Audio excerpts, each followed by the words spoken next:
Carlos Sassi with ESPN LA, proud to be joined as always by Dr. Alan Beyer of the Hoag Orthopedic Institute. Welcome again to the Road to Recovery, Dr. B. Great to see you.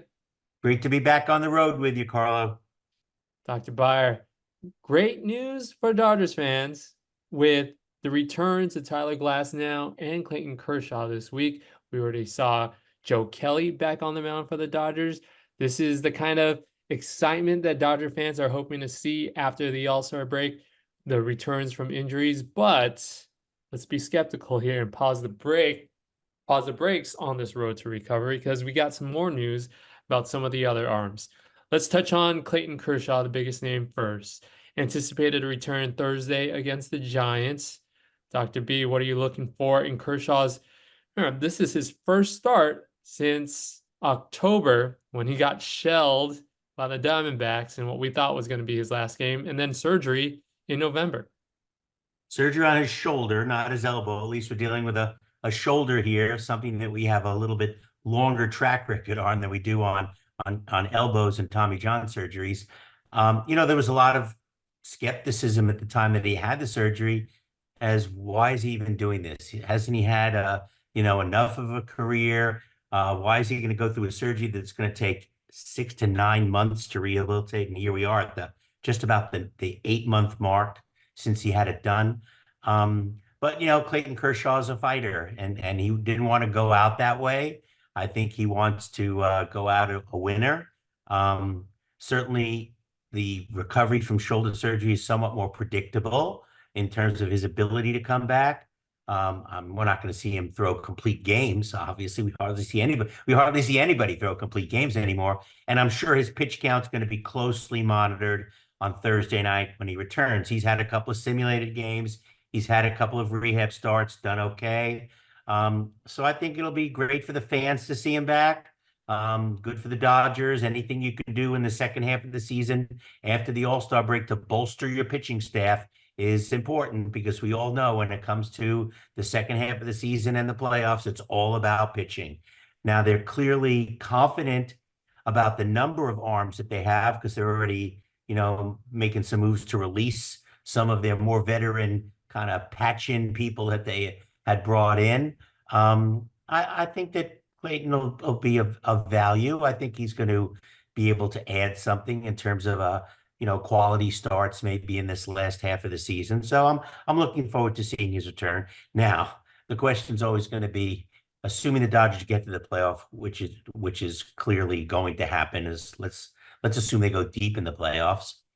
Is he going to be able to do something about his not so stellar history in terms of playoff pitching? So we'll have to see. I mean, I hope he can, and I hope he does, because he certainly deserves to not just be remembered as somebody who could only pitch the first 162 games of the season and really didn't distinguish himself after that. You alluded to it, Doc, right there. Like, yes, we do want to see Kershaw have some postseason success. So maybe this pushes his timeline of having him actually start the season in July. If anything, I think when we were initially talking about his surgery in November, we were hoping to see him not until September. So, Right. I mean, do the Dodgers just feel confident? And you kind of also mentioned the head scratching DFA of James Paxton the other day. So to have Kershaw now start in July rather than what was anticipated at first in September, is there confidence perhaps from the Dodgers from what they see? Well, I think it's all based on how the player progresses, coming back to his usual pitching motion, what kind of velocity he can develop. And like I said, it's easier with shoulder returns than elbow returns. The time frame is shorter. We have more established pathways of rehabilitation for shoulders and pitchers because we've been doing it for so many more years, and there have been so many more of them than Tommy John say. And he was clearly able to hit the marks in terms of what he needed to, in terms of velocity and how he felt, and what he was able to produce. So it's driven by the performance, and clearly he's after it is 8 months though. He had it in November. and we're in July, end of July now. So it is a solid 8 months. So I think that he's not that far ahead of schedule, but I'm glad to see him coming back. What would you advise Dodger fans to look out for in his first start on Thursday?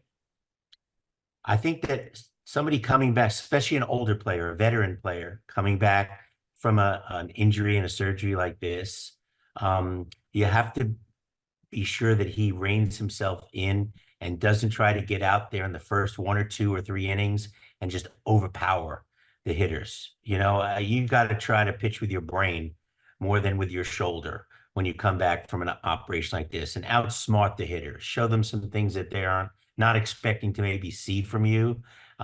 Vary the speeds of your pitches more. Don't just count on one pitch that you use repetitively, and try to outthink the opposition rather than outthrow the opposition.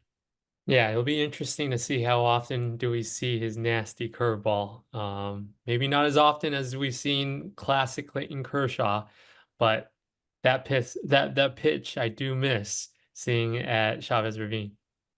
Actually, that's probably an easier pitch for him to come back to because it's not an all-out velocity pitch like a fastball. So that's a little bit easier on his arm. So that you might see plenty of those junky, dirty pitches. Looking forward to that. Another thing that Dodgers fans are looking forward to one day before, being that tomorrow, like also against the Giants, the Dodgers are hoping to have Tyler Glasnow, who's been one of the best arms in the first half of the season for the Dodgers. Now, he's not as old as Kershaw, but he is injury riddled throughout his career, his younger career, and he's already surpassed his career high in innings pitched in an MLB season because his past seasons have been cut short. So Tyler Glasnow coming back from lower back tightness, and he's thrown a 3 inning simulated game at Dodger Stadium also. When you're looking at somebody who is injury prone, let's say, for Tyler Glasnow, how do you see them kind of maintaining how their body withstands the second half of the season? You and I have discussed the concept of injury prone sometimes before. And I think that this is one of those cases where it's going to be easier for Kershaw to come back than him. A couple of reasons. Number one, as you alluded to, he's already exceeded his season inning threshold because of his injury riddled career. Number two, he wants to prove to management and to his teammates that I'm not injury prone. I can do this. And you really rely very, very heavily on your training staff and the people who are in, Dave Roberts' ear about how his back is doing, how it feels, how limber is he? Is he tightening up between innings when he's sitting on the bench while the Dodgers are batting? Those are things you have to just watch very carefully, and you have to be in this kid's ear about, look, we need to know the first time you feel a twinge, don't try to pitch through it. We'll just yank them and give it a little bit more time. But between the next start, this is one you got to watch much more closely than Clayton Kershaw, because Clayton Kershaw will monitor himself. He's a mature athlete who knows what he has to do and how he feels. This is a little bit more of a mommy and daddy have to keep an eye on little baby. I love how you say that. I mean, you can't spell out glass now without glass, so you must handle with care for this pitcher. Another pitcher who has been injury prone, and we've talked about him before, Walker Buehler. We are no stranger to this Walker Buehler story of being a two-time Tommy John patient. And we've seen him try to come back this season, and it's been rough to say the least. I believe, just checking his stats right now, 1 win, 4 losses. He's allowed 10 homers, more home runs that he already allowed last season. A 5.84 ERA.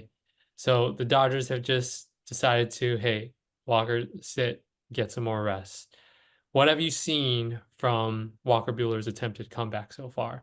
And what could this mean for two-time Tommy Johns? Well, as I've said to you before and others, that our data bank on two-time Tommy Johns is not the deepest data bank in the world, so we don't have a ton of history to rely on in terms of what to expect here. I question a couple things.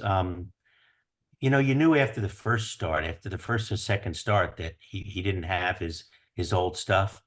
Maybe you should have pulled the trigger then and give him another month or two of rehab to try to get back to his former self. Fortunately, he's not complaining about elbow tightness or elbow soreness or things related to the operative site, but it's clearly affecting his effectiveness. And, the question is, athletes are not just the body, athletes are also the brain. And has this affected his brain somewhat? He knows that not a lot of people have come back from two-time Tommy John surgery. Is he trying too hard? Is he altering his motion a little bit to try to take strain off of something? And there are a lot smarter baseball minds than mine that have to watch him throw to figure out if that's what's going on. I'm pessimistic. The more time goes on here, I don't think another 2 or 3 months is suddenly going to make this new ligament, behave like a super ligament. I'm pessimistic when I see the way he started after this comeback from the second surgery. Do you think is it a matter of time then? Does he just need more time? I'm Obviously. not I'm not sure about that. I mean, I think if a guy has the operation done appropriately for the right reasons and it's done technically well, and you've given the time for the ligament to secure and sock in and the little holes that we drill fill in to anchor the ligament, what is another 2 or 3 months going to do? Hmm. Who knows? I mean, it could just be, when you tear a ligament in a knee, in a shoulder, in an elbow, in anything, it's very rare for that to just be an isolated injury where the only thing you tear is that one structure. The other structures around it get somewhat stretched and attenuated and manipulated during two surgical procedures. They get traumatized during two surgical procedures. So you can never really forecast with fabulous accuracy that, oh, everything else there was fine. I just built the new ligament, then he's going to be good as gold. It doesn't work that way, unfortunately. And I think we may be seeing a case where some of the damage might just be unconquerable. And that would be sad. He's gone through this twice. You go through it thinking you're going to be able to come back. But like I said, most don't take that path. And we don't have a busload of people who've succeeded on that path. Yeah, I guess that's the beauty and the curse of the human body and how everything is connected. One note that I want to mention, Dr. Beyer, I'm glad that you mentioned it. Again, you're watching The Road to Recovery with Dr. Alan Beyer, the Hoke Orthopedic Institute. You talk about the mental aspect of returning from injuries. A lot of us basketball fans are very familiar with it, seeing Derrick Rose and his repeated returns and uh, his attempts. And we never got that Derrick Rose, who was MVP level, that we were all so fascinated by at that young age of 21. I would love to tackle this maybe on a smaller scale now, but on a bigger scale with another episode. But that mental of being able to trust your body and how Walker Buehler's body is just failing on him right now, something that he's not used to. What is he Well, going through? You're right. This could be a full hour episode that we could do sometime just on the mental aspect of sports. Because let's think of a few of them. LeBron James, when he had his first major injury a couple of years ago, it took him an inordinate amount of time to come back because LeBron had never been seriously injured. He didn't know how to deal with coming back from injury. Kawhi Leonard, there's another one who the mental aspect of some of the injuries that he's had over the years and what his team says and what it really is and does he come back or he doesn't come back from just a quad strain or he's got only a partial ACL tear. These are all mental games that these people are playing, not necessarily just a player. They're teams, the people who surround them, they're people. Um, and I think it's a huge factor, especially in an older athlete like a Walker Buehler, that is this it for me? Am I done? And, as somebody who's coming up on their retirement somewhat near future myself, you have to prepare yourself to retire. It's not just, I'm not going to work today, I'm done. Whoopee. It's a road It's a road to retirement. That's another segment we should do sometime because you really do have to prepare yourself and not just be boom, I'm done after being, my whole life revolves around this. That's why Tom Brady's having so much issues now. He doesn't have something to do every day. And I think that we as fans don't take enough into account about what the mental aspect is of what these guys are going through as Father Time ticks on and they start to reach the end of an unbelievable career where they were, top of the world, king of the world, and now suddenly 5 years, nobody's going to remember who I am. Yeah, we as fans are so fascinated by what goes on the field that we forget that we are watching just live human beings just like us. Yes, they are enormously gifted and talented in certain ways, but they're still the human model, just like we are. One more superhuman pitcher that I want to touch on, Yoshi Yamamoto. We haven't heard much about him at all since he's been sat down. He was placed on the DL, the 60 day injured list. Um, Not eligible to return until August 15. Yet, I mean, that's a month away. We haven't heard many updates. Roberts said that he's pain free, which is good news, but could Roberts just be holding him out for the postseason? Well, probably for the month before the postseason. I don't think you just throw him to the Wolves in, October. You give him some time out there in September if he's able to do it, to get the feel for being out there again. Um, what a gifted kid. And once again, you feel gypped as a fan, but these kids aren't indestructible. And I just hope that it's nothing major. Placing a player on the 60-day DL, though, is a significant move. You usually don't see that in a player that young unless it's a significant injury. I hope he's back. I want to see him. He was exciting to watch. And all these pitchers performing makes it that much more unlikely that we'll ever see Shohei Ohtani pitch again. Oh, man. Doc, honestly, in the back of my mind, when you were talking about Walker Buehler and being a two-time Tommy John patient, I mean, I know Ohtani exactly didn't call it a Tommy John procedure the second time around, but is there any similarities you think? I know you're pessimistic about it. No, I'm not pessimistic about it because he's truly a once in a generational athlete. Um, but the more and more I've read about Babe Ruth and the mental thing that he went through when he had to decide if he wanted to both hit and pitch, and came to the conclusion that he wanted to just be a hitter and the success that we've seen Shohei have as just a hitter this season, while he's still recovering, fortunately, the batting motion doesn't put much stress on the medial collateral ligament to the elbow.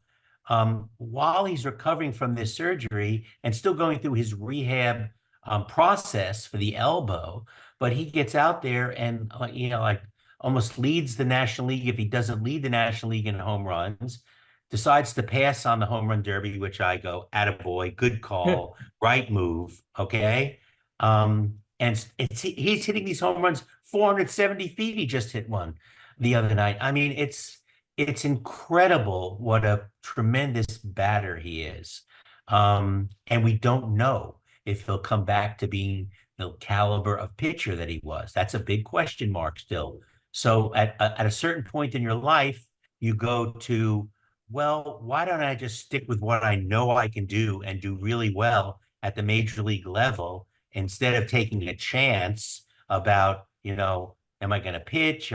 If he pitches, he's not going to bat as much because he can't be a DH in every other game that he doesn't pitch. You got to give his elbow a little bit of rest after he throws.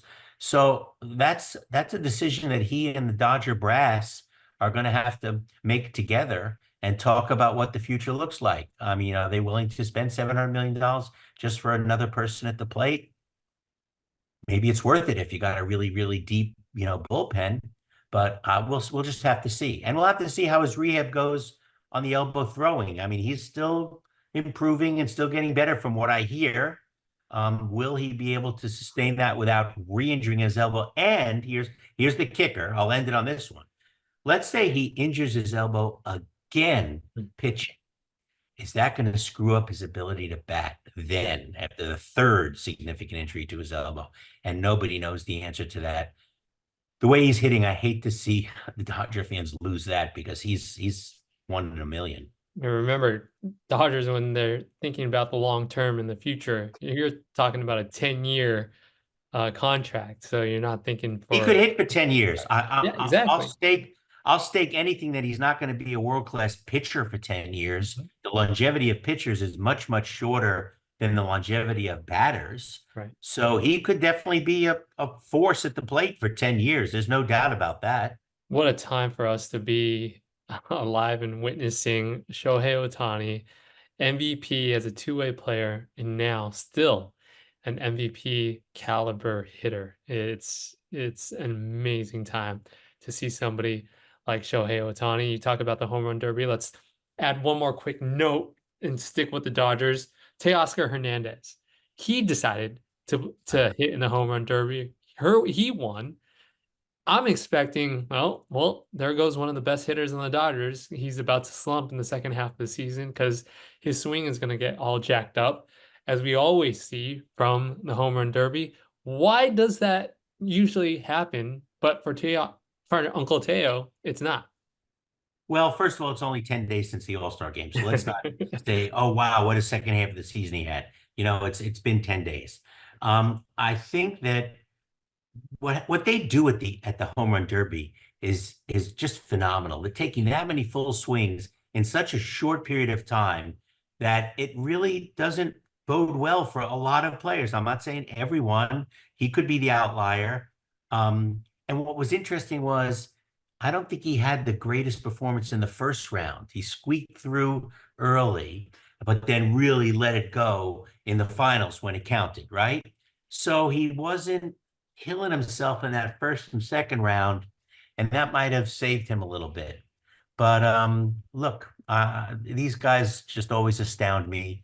I take 6 or 8 swings to the bat in the cages, and I'm like ready to take a nap. The norm is that guys who go deep have a tough time in August and September. But let's hope he's the outlier. From the home run derby, Doc, let's take it home on the road to recovery. Dr. Beyer, thanks a lot for taking us through a little Dodgers recap and looking forward to the week and potentially the second half of the season for a team that is looking to contend for a World Series. Yes, they are. And plus now we got the Olympics to watch for 2.5 weeks coming up. I mean, it doesn't get any better than this. It's the great time of the year, summertime in LA.